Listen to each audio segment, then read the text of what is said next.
6 डिसेंबर म्हणजे डॉक्टर बाबासाहेब आंबेडकरांचा महापरिनिर्वाण दिन। याच दिवशी दिल्ली येथे डॉक्टर बाबासाहेब आंबेडकरांचं निधन झालं होतं आणि त्यांचं प्रेत बाबासाहेबांचं जे शव आहे ते दादर येथील चैत्यभूमी येथे आणण्यात आलं होतं आणि मग त्यांचं महापरिनिर्वाण झालं होतं। याच दिवशी डॉक्टर बाबासाहेब आंबेडकरांना त्या ठिकाणी अभिमान केला होता। आज 6 डिसेंबर आहे। 6 डिसेंबर निमित्त विविध कार्यक्रम श्रद्धांजलीचे होत असतात। पूर्ण भारतभर डॉक्टर बाबासाहेब आंबेडकरांना श्रद्धांजली अर्पण केली जाते। या संदर्भात आपल्यासोबत अविनाश आहेर आहेत, जे सामाजिक संघटनेचे कार्यकर्ते आहेत आणि ज्येष्ठ पत्रकार आहेत। आज 6 डिसेंबर आहे, तर डॉक्टर बाबासाहेब आंबेडकरांचा महापरिनिर्वाण दिन आहे। काय सांगतात महापरिनिर्वाण दिन कशा पद्धतीने आदरांजली वाहण्यात येते, काय कार्यक्रम असतात नाशिकमध्ये आणि नाशिकच्या बाहेर हे जय भीम। 6 डिसेंबर हा तशा अर्थानं तमाम विचारवंत, बुद्धिस्ट आणि सामाजिक काम करणाऱ्या लोकांसाठी दुःखाचा दिवस आहे। परंतु आपण या समाजाचं काही देणं लागतो। बाबासाहेबांनी जे उपकार आपल्यावरती प्रचंड केलेले, त्या दृष्टिकोनामधनं अनेक सामाजिक कामं हे करून बाबासाहेबांना आदरांजली वाहिली जाते। जगभरातला एकमेव महामानव आहे बाबासाहेब, हे ज्यांच्या आदरांजलीच्या दिवशी समाजाकडनं नव्हे तर संपूर्ण विचारवंत सामाजिक कार्यकर्ते यांच्याकडनं विविध कार्यक्रमाचं आयोजन केलं जातं। त्यापैकी विद्यार्थ्यांना वह्या पुस्तकं वाटणं, ड्रेस वाटणं, अन्नदान करणं, गावाची वस्तीची सोसायटीची स्वच्छता करणं, जिल्हाभर बाबासाहेबांचे जेवढे अनुयायी त्यांना बुद्धविहारात बोलवून सामूहिक प्रार्थना करणं यासारखे कार्यक्रम केले जातात। आणि मला सांगायला अतिशय अभिमान वाटतो, केवळ भारतातून नव्हे तर जगभरामधनं 6 डिसेंबरला चैत्यभूमीवरती बाबासाहेबांच्या अस्थींचं दर्शन घेण्याकरता जे काही लोक येतात त्यांना रेल्वे स्टेशनवरती त्यांच्या नाश्त्याची, जेवणाची, पाण्याची सोय देखील बौद्ध बांधवांकडनं या दिवशी करण्यात येत असते। आणि हा केवळ बाबासाहेबांचा आदरांजलीचा दिवस नसून तो आपल्यावरती बाबासाहेबांनी केलेल्या उपकाराचा दिवस आहे। या भावनेमधनं सर्व सामाजिक कार्यक्रमाचं आयोजन करण्यात येत असतं। तर डॉक्टर बाबासाहेब आंबेडकरांनी भारतावरती अनंत उपकार करून ठेवलेत। डॉक्टर बाबासाहेब आंबेडकरांनी भारतासाठी असं संविधान दिलं, ज्या संविधानावर आपण आज सगळे जगतोय। IPC जे आहेत ते संविधानावरतीच अवलंबून आहेत आणि संविधानावरतीच आपला देश चालतो। या संविधानाचे जे घटक आहेत, पंतप्रधान, राज्यपाल, राष्ट्रपती आणि पत्रकार, हे सुद्धा कार्यरत आहेत। बाबासाहेबांनी जे प्लॅनिंग करून ठेवलं होतं, जी काही कार्यपद्धती निर्माण केली ती सर्व डॉक्टर बाबासाहेब आंबेडकरांनीच निर्माण करून ठेवलेली आहे। डॉक्टर बाबासाहेबांचे अनंत उपकार आहेत आपल्यावरती। संविधान लिहिलं होतं, कुठंतरी संविधान खोडसाळपणा करायचं काम चालू आहे।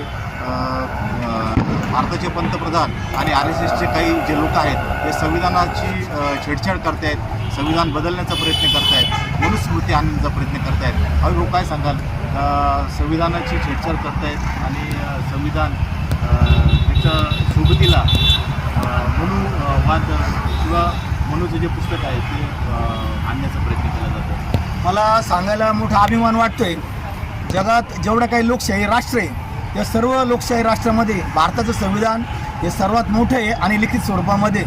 तुम्ही ऐकून हैराण व्हाल, बाबासाहेबांनी या भारतीय संविधान लिहिण्याकरता 2 वर्ष 11 महिने आणि 17 दिवस एवढा मोठा कालावधी स्वतः ताकदीवर लावलेला आहे। संविधान लिहिताना 60 देशातल्या संविधानाचा अभ्यास करून हे संविधान झालेलं आहे। काही भिकार, भंगार, स्वार्थी जे लोक आहे ते असं म्हणतात की 1914 साली खऱ्या अर्थानं भारताला स्वातंत्र्य मिळालं, तेव्हा ते बकवास लोक हे विसरून जातात की हे भारत स्वतंत्र करण्याकरता लाखो लोकांनी रस्त्यावर आंदोलन केले, हजारो लोक शहीद झाले, अनेक लोक फासावर गेले, तेव्हा हे भारतीय स्वातंत्र्य मिळालेले आहे। मनुवाद्यांना असं वाटतं की पुन्हा एकदा मनुस्मृती इथं आणू आणि ह्या संविधानाला कुठंतरी आडगेळला ठेवू, परंतु ते हे विसरून जाता 1973 साली सुप्रीम कोर्टाने निर्णय दिलेला आहे की भारतीय संविधानाचा जो मूळ ढाचा आहे, जी मूळ चौकट आहे, त्याला कोणताही धक्का संसदेमध्ये कोणतेही कायदे पास करून लावता येणार नाही।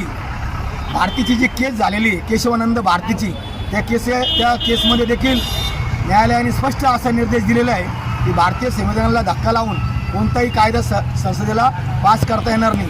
त्यामुळे हे जरी दिवसा रात्री स्वप्न बघत असतील की भारतीय संविधान हटवू, इथं मनुवादी मनुस्मृती लागू करू, हे शक्य होणार नाही।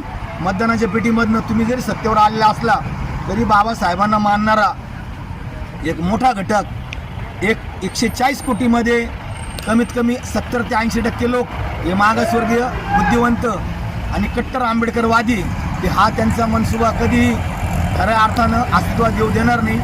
बाबासाहेबांनी केलेल्या उपकारांमधनंच एक चहावाला या भारताचा पंतप्रधान होऊ शकतो, एक रिक्षावाला या महाराष्ट्राचा मुख्यमंत्री होऊ शकतो. हे जसं बाबासाहेबांनी लिहून ठेवलं आहे तेवढंच ही गोष्ट पण खरी आहे की भारतीय राज्यघटनेची चौकट एवढी बळकट आहे की त्या लोकांना ही राज्यघटना नाकारणं, तिच्यामध्ये छेडछाड करणं किंवा संपूर्ण राज्यघटनाच बदलणं शक्य नाही. बरोबर आहे. घटना एवढी बळकट आहे की तिला कोणी हलवू शकत नाही आणि मनुस्मृती लागू करणं हे तर विसरूनच जा. मनुस्मृती लागू होऊ शकत नाही या भारतामध्ये, कारण संविधान इतकं बळकट आहे. आपल्यासोबत आमचे मित्र दीपक डोकेसुद्धा आहेत. दीपक, काय तयारी आहे बाबासाहेबांच्या प्रति अभिवादन जे आपण करतो, तर काय तयारी आपण केलेली आहे? सालबादाप्रमाणे ह्या वर्षी देखील डॉक्टर बाबासाहेब आंबेडकर यांना अभिवादन करण्यासाठी रात्री हजारो लोक जमतात. त्यानंतर इथनंच पुढे मुंबईला जाण्यासाठी अभिवादन करण्यासाठी सर्व लोक ह्या शालिमारच्या पुतळ्यावर अभिवादन केल्यानंतर मुंबईकडे रवाना होतात. मी डॉक्टर बाबासाहेब आंबेडकरांना महापरिनिर्वाण दिनानिमित्त तिवार अभिवादन करतो. तसेच जाणाऱ्या सगळ्या लोकांना मी सांगू इच्छितो का जाताना सांभाळून जा, आपल्या माता बहिणींना सांभाळून या आणि डॉक्टर बाबासाहेब आंबेडकरांच्या इथे चैत्यभूमी इथे नतमस्तक व्हा. जय भीम. ते आमचे दीपक डोके ज्यांनी सांगितलेलं आहे आपण चैत्यभूमीला जाताना एकदम सांभाळून जा, आपल्या कुटुंबाची काळजी घ्या, आपली काळजी घ्या आणि व्यवस्थित दर्शन घेऊन परत नाशिकमध्ये सुखरूप या. माझ्यासोबत अविनाश आहेर आहेत. अविनाश भाऊ, मुलीचा पुतळा काढण्याचं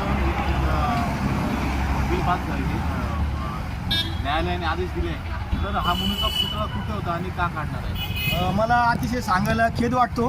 भारत स्वतंत्र होऊन 75 वर्ष पूर्ण झाले, परंतु काही संधी साधू मनुवादी वृत्तीचे लोक जे आहेत 3% त्यांनी मनूचा पुतळा 2 ठिकाणी बसवलेला आहे. एक बसवलेला आहे केरळ न्यायालयाच्या आवारामध्ये आणि दुसरा आहे राजस्थानमध्ये. तर केरळच्या न्यायालयातला पुतळा हटवावा असं सुप्रीम कोर्टाने आदेश दिलेला आहे आणि राजस्थानचा पुतळा हटवण्याबाबत देखील तिथले जे स्थानिक कट्टर आंबेडकरवादी कार्यकर्ते हे प्रयत्न करत आहे.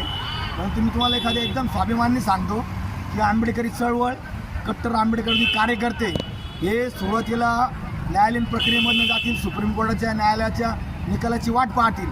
परंतु ज्या दिवशी यांना असं वाटेल की कायदेशीर हृदयात सर्व मार्ग हे आता थांबलेले आणि अजूनही मनू आपल्या बोकंडी बसवण्याचा प्लॅन आहे, त्या दिवशी तुम्हाला असं दिसेल की कट्टर आंबेडकरीवादी वैचारिक कार्यकर्ते हे तो मनूचा पुतळा स्वतः जाऊन उकळून टाकू शकतील.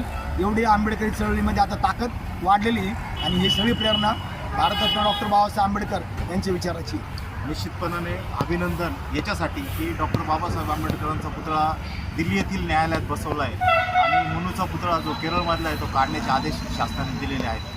तर डॉक्टर बाबासाहेब आंबेडकरांचा जो केंद्राचा पुतळा आहे हा बसवण्यात आला आहे. आमचे राष्ट्रपती आहेत त्यांच्या हस्ते हा पुतळा बसवण्यात आला आहे. भाऊ, काय नेमका हा जो पुतळा आहे डॉक्टर बाबासाहेब आंबेडकरांचा, खरं पाहिलं तर पुतळा बसवण्यासाठी खूप उशीर झाला आहे आणि हा पुतळा बसवत असताना जे चंद्रचूड आहेत त्यांना खूप मोठ्या संकटांना सामोरं जावं लागलं. म्हणजे काय परिस्थिती होती? मला सांगायला अतिशय खेद वाटतोय की भारत स्वतंत्र होऊन 75 वर्ष पूर्ण झालेले ज्या महामानवाच्या राज्यघटनेवरती इथली न्यायालयीन व्यवस्था, इथली प्रशासकीय व्यवस्था, इथली आस्थापना व्यवस्था चालते, त्या महामानवाचा पुतळा सुप्रीम कोर्टामध्ये बसवण्याकरता 75 वर्ष लागली. 2023मध्ये सरन्यायाधीश सन्माननीय चंद्रचूड सर यांच्या प्रयत्नामधनं हा पुतळा बसलेला आहे. परंतु हा केवळ पुतळा नाही आहे, हा केवळ एक सिम्बॉल नाही, तर तो एक वैचारिक आदरस्थान आहे. आणि ज्या बाबासाहेबांनी आपल्या रक्ताचं पाणी करून दिवसरात्र एक करून या भारताची स्वातंत्र्यानंतरची घडी बसवली की जो भारत आज जगाच्या नकाशावर महासत्ताक होण्याचं स्वप्न बघतोय, ही सगळी प्रेरणा, ही सगळी वैचारिक बैठक केवळ बाबासाहेबांच्या विचारामधनं आहे. आणि खऱ्या अर्थानं या भारत देशातल्या 140 कोटी लोकांचं आशास्थान असल्या सुप्रीम कोर्टामध्ये बाबासाहेबांचा पुतळा बसवला ही अतिशय अभिमानाची बाब आहे. परंतु तुम्ही इथल्या बांधवांना, या भारतातल्या देशातल्या सर्व नागरिकांना असं आव्हान करतो की सुप्रीम कोर्टामध्ये जसं बाबासाहेबांचा पुतळा बसला आहे तसं भारतामधल्या प्रत्येक तालुक्यातल्या, जिल्ह्यातल्या आणि राज्यातल्या न्यायालयामध्ये बाबासाहेबांचा पुतळा बसून खऱ्या अर्थानं हा महामानव हा पहिला आणि शेवटचा या भारताचा बाप आहे हे तुम्ही जगाला दाखवून दिलं पाहिजे. निश्चितपणाने डॉक्टर बाबासाहेब आंबेडकरांनी या देशासाठी खूप परिश्रम घेतले. डॉक्टर बाबासाहेब आंबेडकरांनी या देशाचं संविधान लिहिलं. या देशाची कायदा सुव्यवस्था बाबासाहेबांनी अबाधित केली आणि त्याचं पालन आता आपण करतोय. निश्चितपणाने डॉक्टर बाबासाहेब आंबेडकरांचे पुतळे हे प्रत्येक न्यायालयामध्ये बसवले गेले पाहिजे. हीच डॉक्टर बाबासाहेब आंबेडकरांना खऱ्या अर्थाने श्रद्धांजली अर्पण होईल. या दिवशी डॉक्टर बाबासाहेब आंबेडकरांना श्रद्धांजली वाहतो आणि इथेच थांबतो. जय हिंद, जय महाराष्ट्र.